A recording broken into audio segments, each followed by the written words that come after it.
नमस्कार दोस्तों, मैं राकेश मेहरा जी के क्लासेस की तरफ से आप सभी का हार्दिक स्वागत करता हूं। India and world current GK के इस पार्ट में आज हम जो नई नियुक्तियां हुई है 2020 में उन पर हम चर्चा करेंगे। एक तो जो केंद्रीय सतर्कता आयोग है, सेंट्रल विजिलेंस कमीशन, उसके नए अध्यक्ष बने हैं जिनको आप मुख्य सतर्कता आयुक्त भी कह सकते हो, चीफ विजिलेंस कमिश्नर भी कहते हैं। और इसके अलावा जो केंद्रीय सूचना आयोग है, इनमें जो अध्यक्ष होता है जिसको हम मुख्य सूचना आयुक्त कहते हैं, चीफ इंफॉर्मेशन कमिश्नर बोलते हैं, उनकी भी नियुक्ति हुई है विमल जुल्का के रूप में। इनको हम विस्तार से पढ़ेंगे क्योंकि इस टॉपिक को विस्तार देने की बहुत आवश्यकता है। कोई ज़रूरी नहीं है कि आपसे ये विमल जुल्का के बारे में पूछ ले या लेटेस्ट पूछ ले, इससे कोरिलेट करके वो पुरानी चीज़ों को पूछ लेता है जिसको हम बैकग्राउंड नाम देते हैं, तो उसकी हम चर्चा करेंगे। लेकिन इससे पहले कुछ बातें हैं जो मैं आपको बताना चाहूँगा। एक तो अभी 5 सितंबर को राष्ट्रीय शिक्षक दिवस गया है, मैंने आपको बधाई भी दी थी और आपने तो मुझे इतनी बधाइयाँ दी है कि आप ये सोच लीजिए कि मैं उसे संभाल नहीं पा रहा हूँ, ऐसे समझ लीजिए आप। मैं बहुत ही आपका शुक्रगुजार हूँ। आप इतना विश्वास करते हैं मुझ पे, इतना मेरा सम्मान करते हैं। दोस्तों, इस सम्मान को यदि मैं कहूँ, मेरा जीवन जब तक चलता रहेगा इस सम्मान को मैं हमेशा याद करूँगा। और आपके माँ बाप के संस्कार है दोस्तों ये। आप इतने मैसेज आए मेरे पास, मैं उनको पूरा पढ़ ही नहीं पाया और मैं उन स्टूडेंट से माफ़ी मांगूंगा। मैं हाथ जोड़कर उनसे माफ़ी मांगता हूं कि यदि मैं उनके मैसेज को नहीं पढ़ पाया हूं, उन्हें थैंक्स नहीं कह पाया हूं, उन्हें आशीर्वाद नहीं दे पाया हूं, तो ऐसा बिल्कुल ना समझे। उनके साथ मेरा आशीर्वाद हमेशा है। मैं परमात्मा से ये दुआ करता हूं वो जीवन में अपने हर लक्ष्य को प्राप्त करें। मेरे को जो सम्मान आपने दिया है इसे मैं जीवन भर नहीं भूलूंगा। और दोस्तों, मैं अपने परमात्मा से वेल विश करता हूं कि अभी जो कांस्टेबल के एग्ज़ाम होंगे, अभी जो आपने सुना कि रेलवे की जो भर्ती है वो भी निकाल दी गई है और उसके एग्ज़ाम भी होने वाले हैं। मैं बताऊंगा इसके बारे में, आपको अलग से वीडियो में बताऊंगा। आप उसमें ज़रूर कामयाब होंगे। आप मेहनत करते रहिए, डट के मेहनत करते रहिए। मैं आपके साथ हूँ। आपको कोई भी समस्या आती है, किसी भी तरीके की समस्या आती है, आप मुझे कॉल करें। जो बच्चे हैं आप उनसे बात करोगे तो मेरा ये सौभाग्य रहा है कि जितना मेरे से हो सकता है मैं वो हेल्प करने के लिए हमेशा तैयार रहता हूँ। परमात्मा ने जो मुझे बख्शा है वो सब आपका है। तो दोस्तों, बहुत बहुत धन्यवाद आपको इस सम्मान के लिए। आपको परमात्मा असीम ऊंचाइयों पर पहुँचाए। आपने जो लक्ष्य निर्धारित कर रखा है उस लक्ष्य को जल्द से जल्द आपको प्राप्त करें। आपको ज़रूर दोस्तों रिजल्ट मिलेगा, चाहे वो कांस्टेबल का एग्ज़ाम हो, चाहे वो रेलवे का एग्ज़ाम हो, चाहे अन्य कोई भी एग्ज़ाम हो। परमात्मा आपको कामयाब दे, हमेशा खुश रखे और अधिक ऊंचाइयों पर आप जाएं।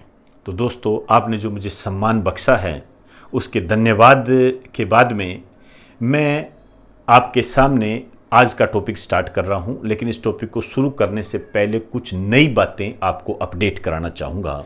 देखते हैं क्या अपडेट है हमारे सामने। एक तो जो हमने खेल रत्न पुरस्कार किए थे, याद कीजिए, आपने खेल रत्न पुरस्कार किए थे। मुख्य रूप से मैंने आपको 4 बताए थे। एक तो राजीव गांधी खेल रत्न पुरस्कार,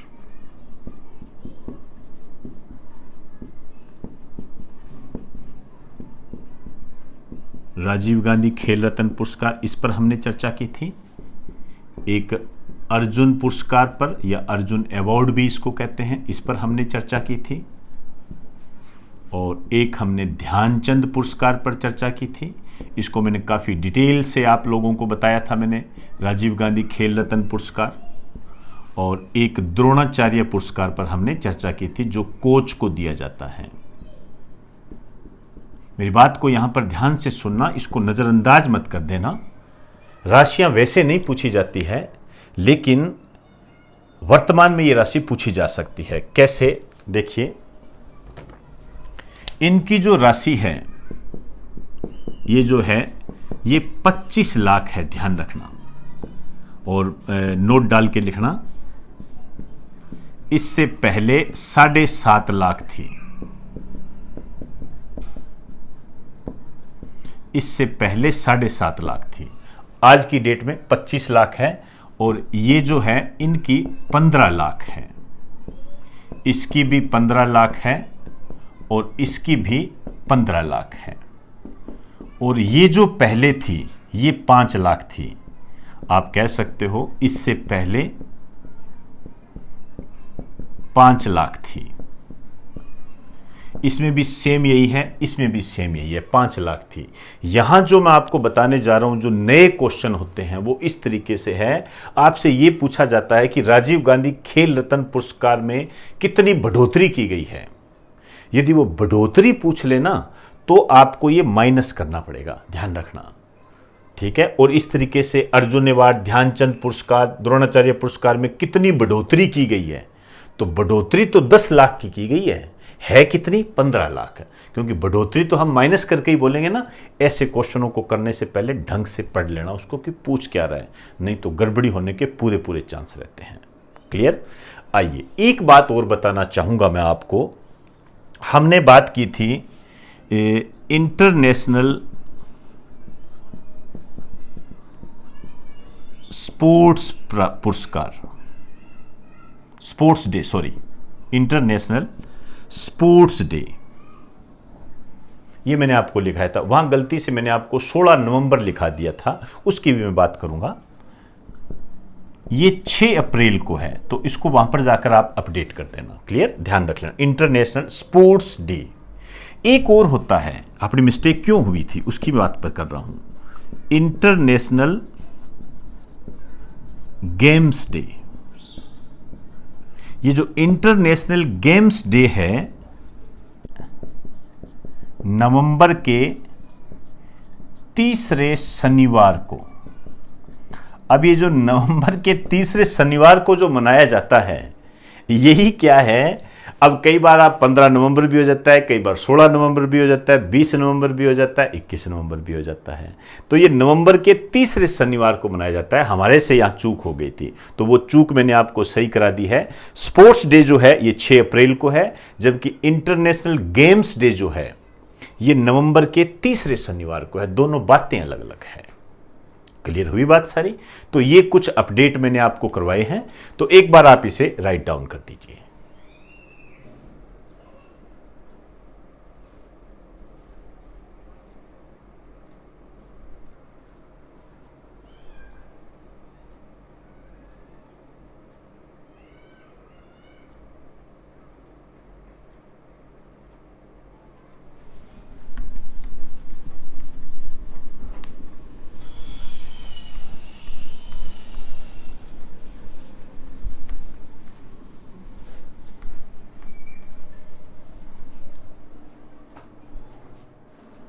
अब हम केंद्रीय सतर्कता आयोग स्टार्ट करते हैं।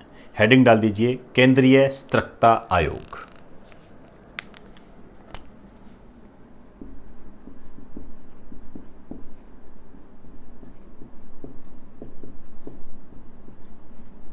नॉन कॉन्स्टिट्यूशनल बॉडी है ये। इंग्लिश में इसको कहेंगे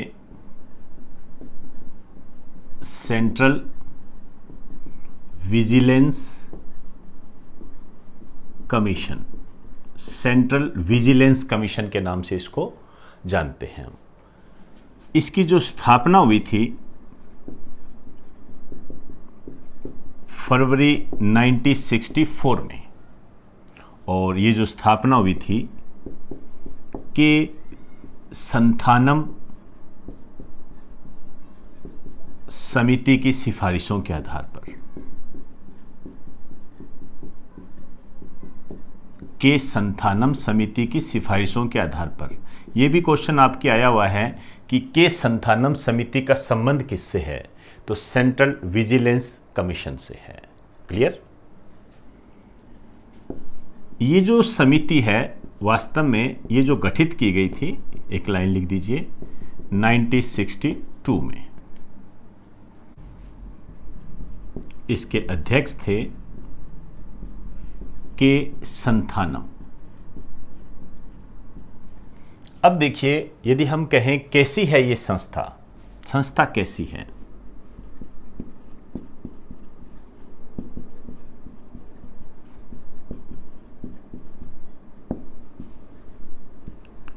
तो एक तो ये परामर्शदात्री संस्था है, आप कह सकते हो एडवाइजरी, सलाह देने का काम करती है ये संस्था। क्लियर? आप कह सकते हो एडवाइजरी इंस्टीट्यूशन।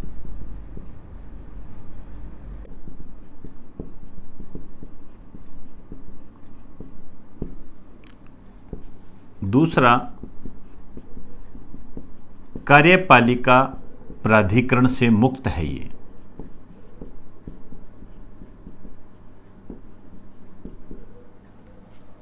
कार्यपालिका एग्जीक्यूटिव जो अथॉरिटी होती है उनसे मुक्त होती है। तीसरी, ये विधि स्थापित संस्था है।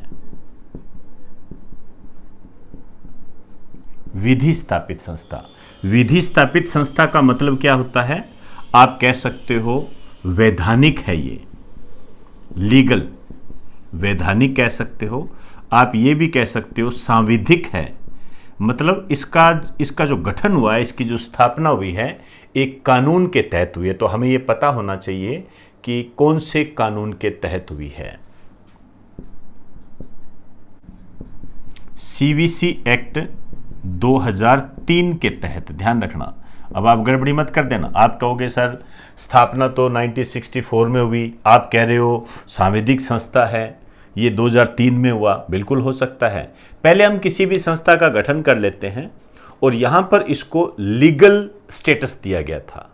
2003 में इसको लीगल स्टेटस दिया गया। अब हो सकता है आने वाले आगे टाइम में जाकर इसको संविधान में शामिल कर दिया जाए, फिर संवैधानिक दर्जा हो जाएगा। समझे ना बात को? यदि हम इसको संविधान में शामिल कर देते हैं तो संवैधानिक दर्जा हो जाता है, लेकिन ऐसा है नहीं। क्लियर? तो स्थापना तो हुई थी इसकी 64 में और के संथानम समिति की सिफारिशों के आधार पर, लेकिन इसको जो विधि का दर्जा मिला था, वैधानिक दर्जा जो मिला था, सांविधिक दर्जा जो मिला था, लीगल स्टेटस जो मिला था, वो सीवीसी एक्ट 2003 के तहत मिला था। बहुत अच्छा क्वेश्चन बनता है, आपसे पूछा जा सकता है कि सेंट्रल विजिलेंस कमीशन को विधिक दर्जा कब मिला था, सांविधिक दर्जा कब मिला था? तो 2003 एक्ट के तहत मिला था। क्लियर हुई बात सारी? आइए अब बात करते हैं इसका जो गठन होता है, इसमें क्या क्या सिस्टम होते हैं, कौन कौन होते हैं, उसकी बात करते हैं। आइए, एक तो इसके अंदर अध्यक्ष होता है और 4 सदस्य होते हैं। अध्यक्ष हो गया और 4 सदस्य हो गए। अब देखिए, ये जो अध्यक्ष है और 4 सदस्य है, इनकी योग्यता क्या होती है? इनकी योग्यता होती है आईएएस अधिकारी, अखिल भारतीय सेवाओं से संबंधित होते हैं या केंद्रीय सेवाओं से संबंधित होते हैं, तो इनमें आईएएस लेवल के कैडर ही आते हैं। क्लियर? एक तो बात ये हो गई। अब बात आती है इनकी जो नियुक्ति होती है वो कौन करता है? ध्यान रखना, इसकी जो नियुक्ति करता है राष्ट्रपति करता है। टोटल 5 हो गए ना?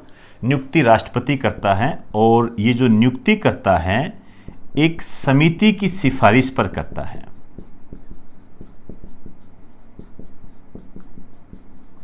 समिति की सिफारिश पर करता है, और ये जो समिति होती है इसका जो अध्यक्ष होता है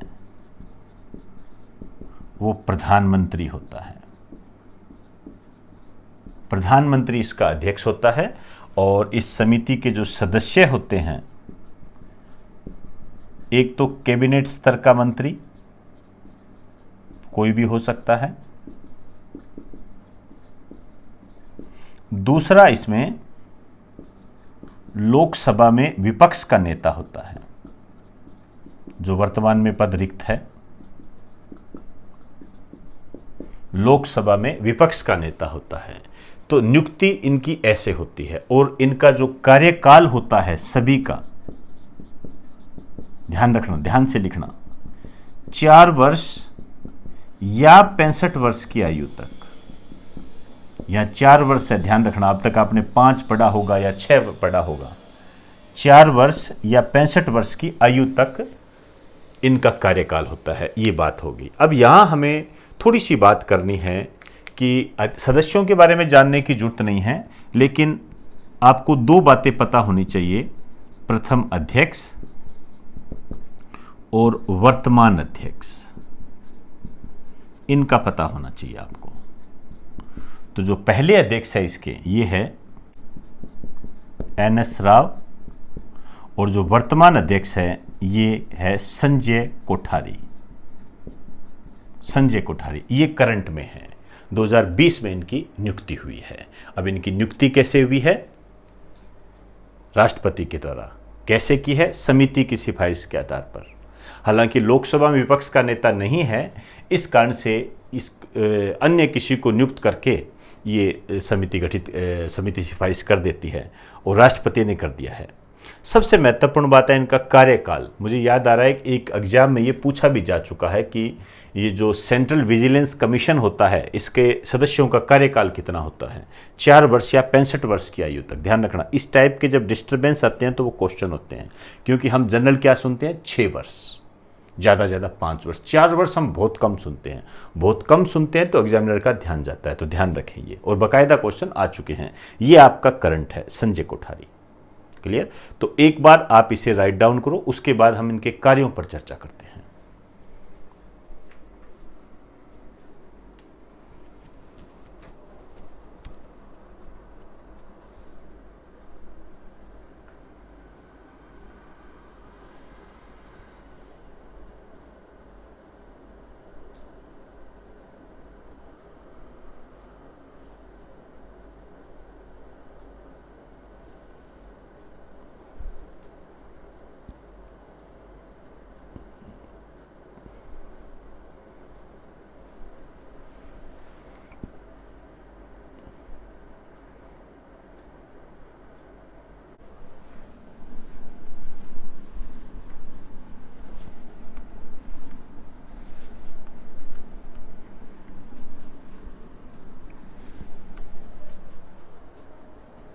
अब बात आती है, इन्हें शपथ कौन दिलाता है?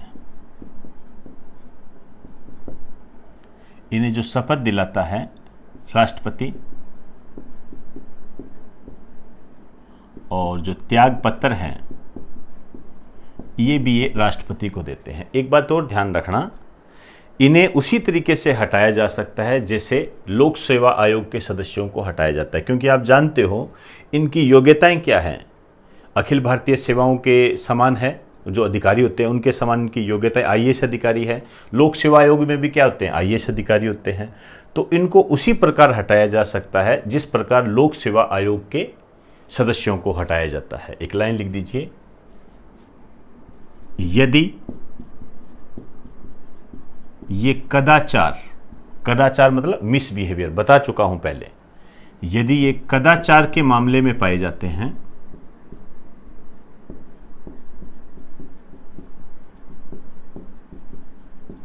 तो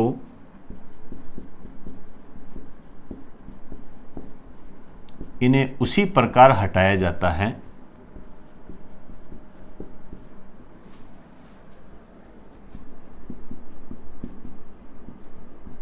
जिस प्रकार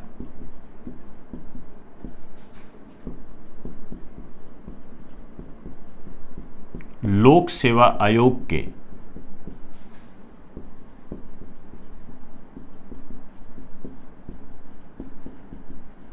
सदस्यों को हटाया जाता है। लोक सेवा आयोग के सदस्यों को हटाया जाता है। लोक सेवा आयोग के सदस्यों को कैसे हटाया जाता है, ये प्रक्रिया सारी मैं आपको बता चुका हूं। हाँ, एक बात और ध्यान रखना, ये जो अध्यक्ष होता है, आप इसको ये भी कह सकते हो प्रथम मुख्य स्त्रक्तायुक्त, इसको ऐसे बोलते हैं, ध्यान रखना।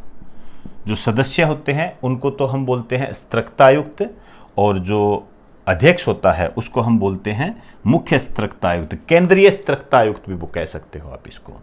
और इसके लिए आप ये कह सकते हो, और इसके लिए आप ये भी कह सकते हो वर्तमान मुख्य स्त्रक्ता आयुक्त, चीफ विजिलेंस कमिश्नर। ये कहते हैं इसको। ये आप थोड़ा सा देख लेना, इसको राइट डाउन कर लें। अब मैं इस पर इसके कार्यों की चर्चा करने जा रहा हूं। कार्य पहला लिखिए, स्तृक्ता के क्षेत्र में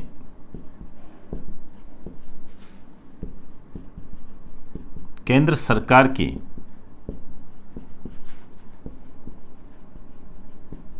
एजेंसीज को परामर्श देना। केंद्र सरकार से संबंधित जो भी एजेंसीज होती है उनका मार्गदर्शन करना, एजेंसीज को परामर्श देना, ये इनका काम होता है। स्तृक्ता आप ये कह सकते हो भ्रष्टाचार के संबंध में, भ्रष्टाचार के निवारण से संबंधित है। ये एक ब्रैकेट में लिख दीजिए, भ्रष्टाचार निवारण से संबंधित है ये।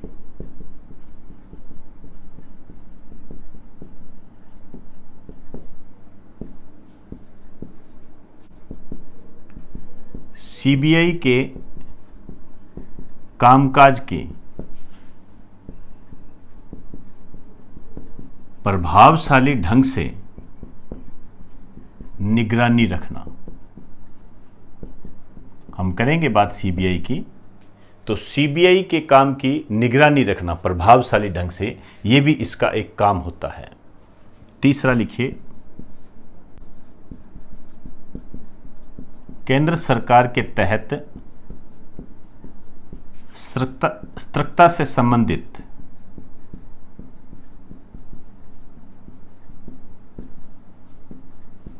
गतिविधियों पर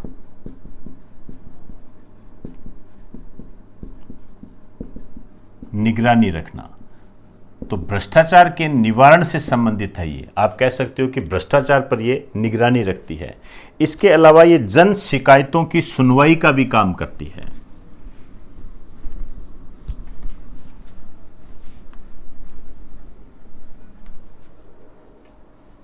चौथा लिखिए,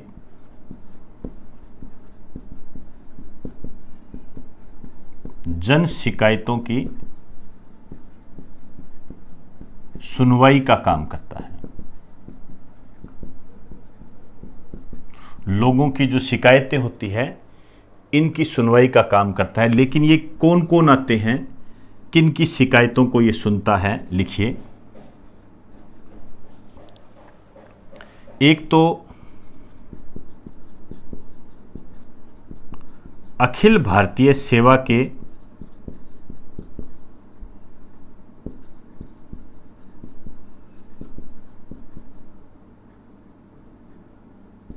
सेवा के अधिकारी। कहने का मतलब है कि अखिल भारतीय सेवा आईएएस टाइप के जो अधिकारी होते हैं, यदि उनके खिलाफ कोई लोग शिकायत करते हैं तो उनकी ये सुनवाई करता है। दूसरा,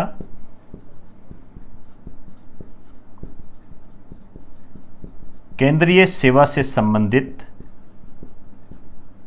अधिकारी।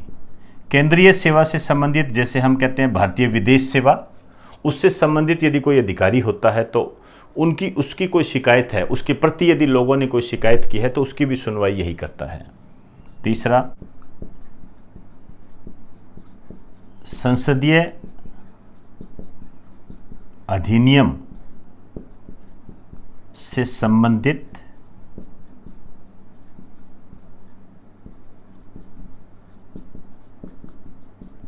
अधिकारियों के विरुद्ध।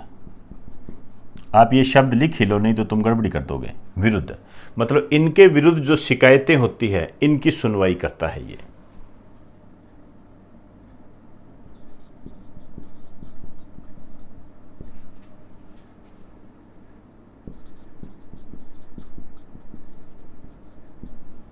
क्लियर। और चौथा है इसके अंदर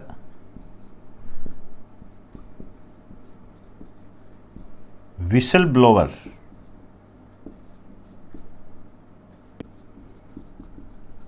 से संबंधित मामलों की सुनवाई। विसल ब्लोअर यदि कोई मामला लेकर आता है तो उसकी ये सुनवाई करता है। तो अब हमारे सामने एक शब्द आ गया, विसल ब्लोअर। ये विसल ब्लोअर क्या होता है अभी समझाते हैं इसको। एक लाइन लिख दीजिए पहले, वह व्यक्ति जो संगठन या लोगों में होने वाले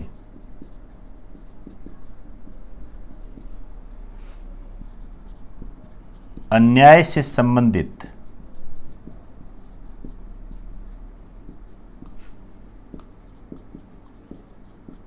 मामलों को उजागर करता है। जो संगठन या लोगों में होने वाले अन्याय से संबंधित मामलों को ये उजागर करता है।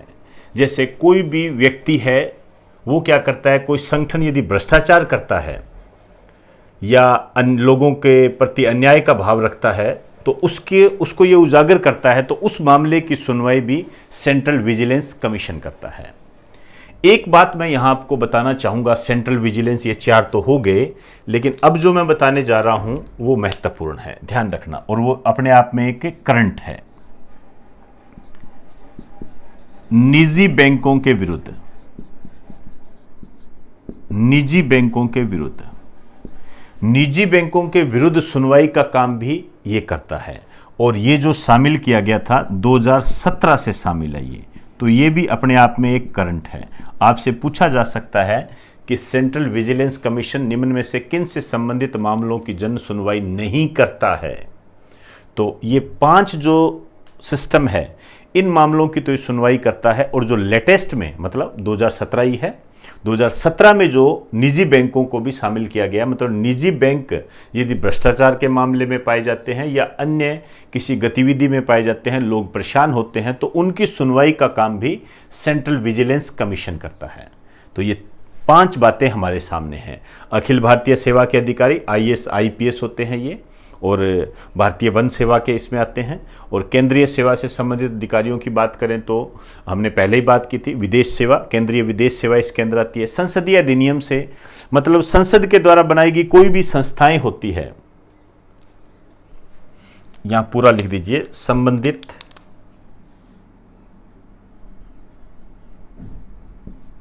संस्थाओं के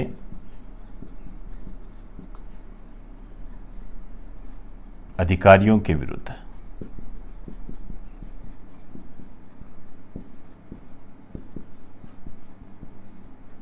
ये और विसल ब्लोवर से संबंधित भी ये मामले की सुनवाई करती है। विसल ब्लोवर किसी अन्याय से संबंधित मामले को उजागर करने वाला व्यक्ति, कोई भी हो सकता है ये, ठीक है। तो एक बार आप इसे राइट डाउन कीजिए।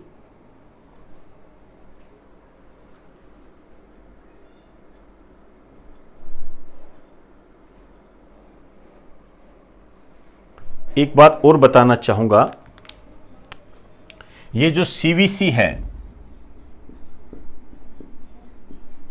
अपनी रिपोर्ट जो है राष्ट्रपति को देता है, ध्यान रखना। कोई भी सुनवाई की कोई भी सिस्टम है, भ्रष्टाचार के मामले की कोई रिपोर्ट है, तो उस रिपोर्ट को क्या करता है, ये राष्ट्रपति को देता है, और राष्ट्रपति इसे क्या करते हैं, संसद में रखवाते हैं।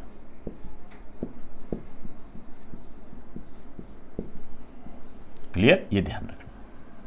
मतलब CVC अपनी रिपोर्ट किसको देता है, बहुत अच्छा क्वेश्चन है, राष्ट्रपति को देता है। राष्ट्रपति आगे क्या करते हैं, संसद के सदनों में इसको रखवाते हैं। क्लियर, वहां उस पर चर्चा होती है, तो राइट डाउन कर दीजिए।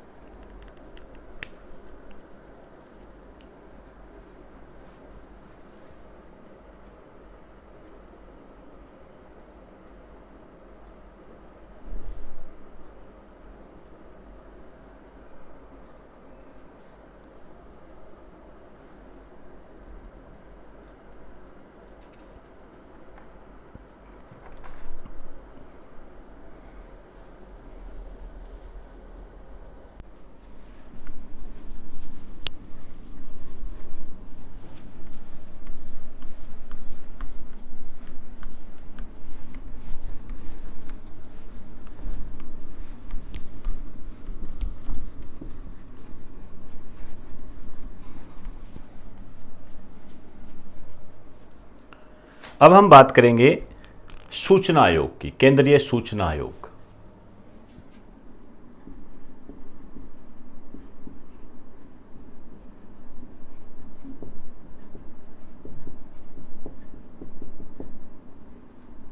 Central information commission.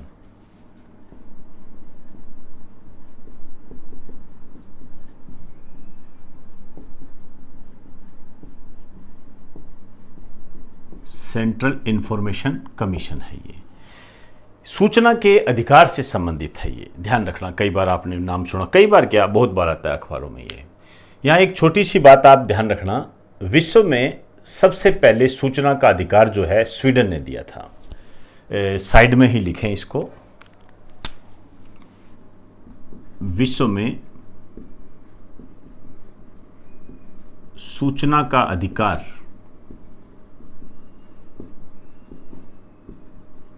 देने वाला पहला देश ये स्वीडन ने दिया था 1766 में। अलग से लिख देना। अच्छा क्वेश्चन है ये। अब मैं सूचना आयोग पर आ रहा हूं। देखिए, ये जो सूचना आयोग है इसकी जो स्थापना हुई थी 2005 में हुई थी, और ये हुई थी आरटीआई एक्ट 2005 के तहत। आरटीआई एक्ट के तहत, तो एक्ट आ गया, इसका मतलब ये सांविधिक संस्था होगी। राइट टू इंफॉर्मेशन एक्ट 2005, नाम से ही पता लग रहा है, सूचना का अधिकार अधिनियम 2005। ये जो लागू हुआ था, इस टाइप के भी क्वेश्चन बने हुए हैं, 12 अक्टूबर 2005 को लागू हुआ था। हालांकि 2005 से ही काम चल जाएगा।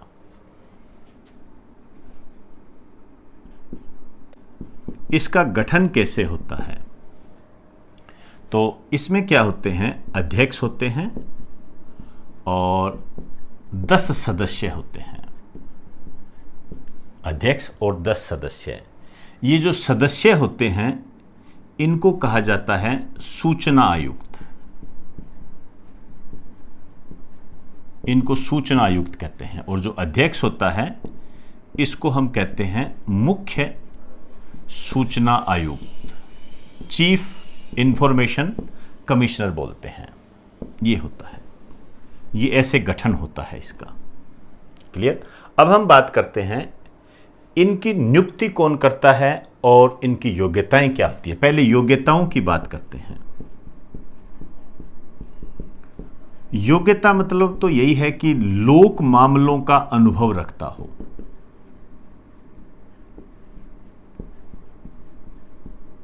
लोक मामले का मतलब यह है वैज्ञानिक से संबंधित हो गए, समाज से संबंधित हो गए, वो लोक मामले होते हैं। एक तो ये, दूसरा संसद या विधानमंडल का, लेजिस्लेटर का सदस्य नहीं होना चाहिए।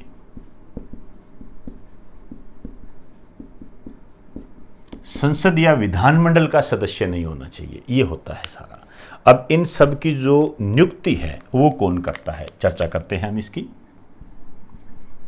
इनकी जो नियुक्ति करता है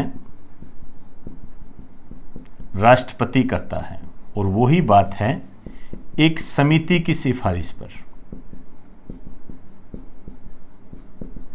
अभी अपनों ने सीवीसी की बात की थी ना, वैसा सही एक समिति की सिफारिश पर करता है।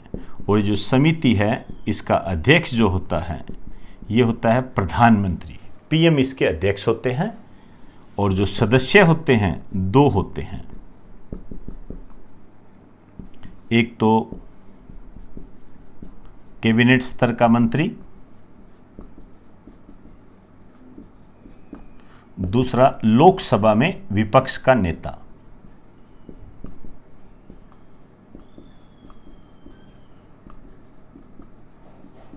विपक्ष का नेता होता है ये इनकी नियुक्ति होती है। अब हम बात करेंगे इसका कार्यकाल। इनका कार्यकाल कितना होता है, टेनर बोलते हैं इसको। 5 वर्ष या 65 वर्ष की आयु तक होता है। 5 वर्ष या 65 वर्ष की आयु तक इनका कार्यकाल होता है।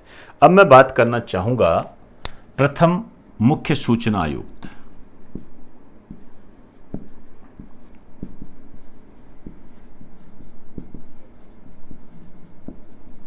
ये रहे हैं वजाहत हबीबुल्ला। वजाहत हबीबुल्ला ये रहे हैं। और वर्तमान मुख्य सूचना आयुक्त ये 2020 में नियुक्त किए गए हैं। ये करंट है आपका विमल जुल्का। बिमल जुल्का है, ये ध्यान रखना, ये लेटेस्ट है। क्लियर हुई बात सारी। अब देखिए ये गठन हो गया इनका, और इनको जो शपथ दिलाता है सेम वही सिस्टम है, राष्ट्रपति। और जो ये अपना त्याग पत्र देते हैं ये भी राष्ट्रपति को देते हैं, और इन्हें भी उसी तरीके से हटाया जाता है जैसे लोकसभा सदस्यों को हटाया जाता है, या लोक सेवा आयोग, सॉरी लोकसभा सदस्य नहीं, माफी चाहूंगा मैं, लोक सेवा आयोग के सदस्यों को हटाया जाता है। उनके लिए एक लाइन लिखिए, इन्हें उसी तरह हटाया जाता है, मतलब यदि ये कदाचार के मामले में पाए जाते हैं तो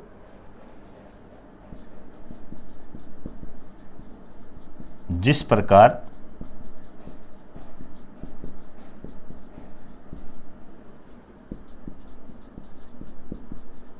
लोक सेवा आयोग के, ये लोक सेवा आयोग है, पब्लिक सर्विस कमीशन के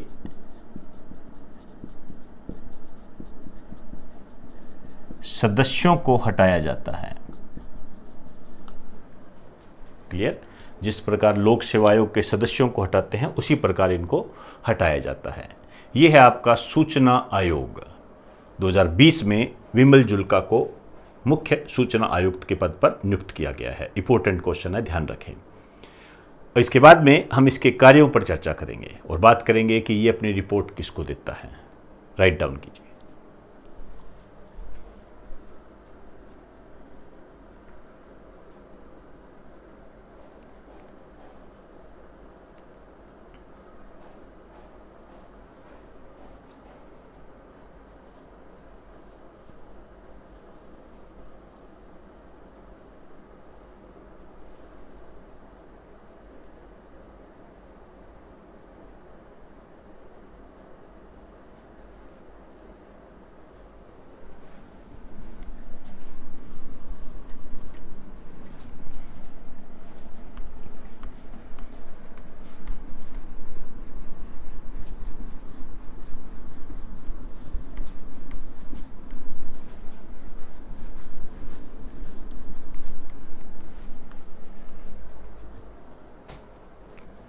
कार्य में आ जाइए। पहला लिखिए, किसी भी व्यक्ति से प्राप्त शिकायतों का निवारण करना।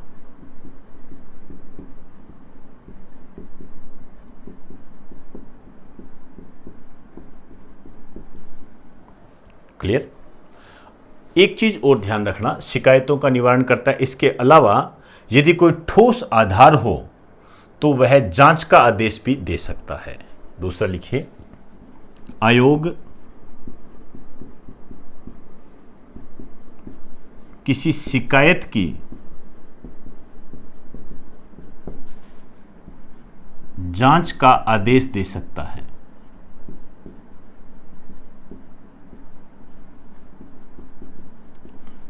लेकिन ध्यान रखना, ठोस आधार होने पर, ठोस आधार होने पर जांच का आदेश दे सकता है। तीसरा लिखिए, इसे दीवानी न्यायालय के रूप में शक्तियां प्राप्त हैं।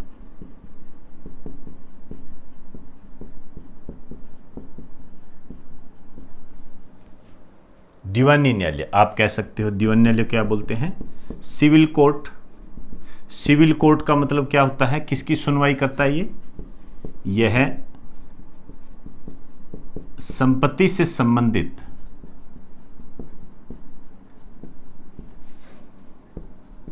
मामलों की सुनवाई करता है।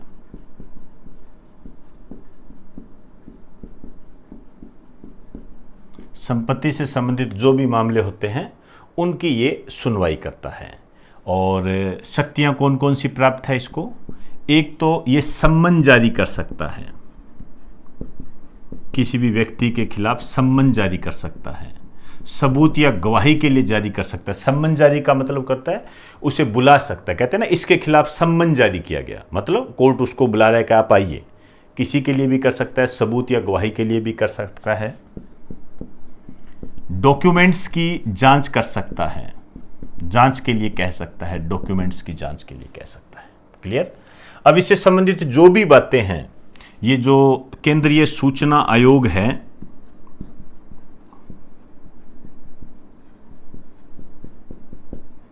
ये क्या करता है, अपनी रिपोर्ट को केंद्र सरकार को देता है। इसकी जो रिपोर्ट होती है सेंट्रल गवर्नमेंट को देता है और सेंट्रल गवर्नमेंट इसे संसद में रखवाती है। ये इसकी पूरी प्रक्रिया होती है। तो सूचना का अधिकार जो हमें मिला है उसकी जो रक्षा करता है ये केंद्रीय सूचना आयोग करता है, सेंट्रल इंफॉर्मेशन कमीशन, जिसके अध्यक्ष 2020 में बिमल जुल्का बनाए गए हैं। इनके कार्यकाल, शपथ, त्यागपत्र, इनके कार्य, आरटीआई एक्ट 2005, इस पर क्वेश्चन आ चुके हैं। तो एक बार आप इसे राइट डाउन कर दीजिए।